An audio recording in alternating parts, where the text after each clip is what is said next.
Jake, can you talk about what, if any, engagement U.S. officials had with Vladimir Putin as part of this? No engagement directly with Vladimir Putin. What about his deputies?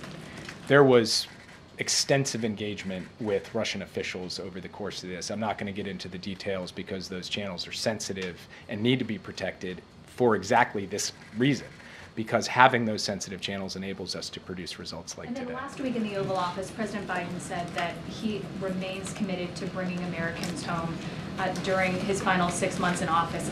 How important was it for him to get this deal before leaving office?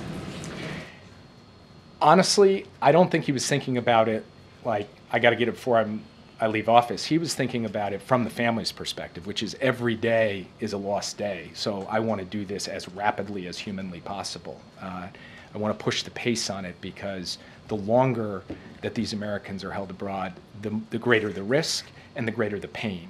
So for him, it was really important to do the deal, but less tied to his time in office and more tied to the power and responsibility he had and wanted to exercise to get this done as fast as he possibly could. Yeah. Jake, and I just want to follow up on this interaction with the Russians. I mean, does this in any way lay any groundwork for discussions about the war in Ukraine with the Ukrainians? I mean, just to sort of say, look, we've cooperated on this. Is there any path that this creates any sort of goodwill in terms of, creating more discussion?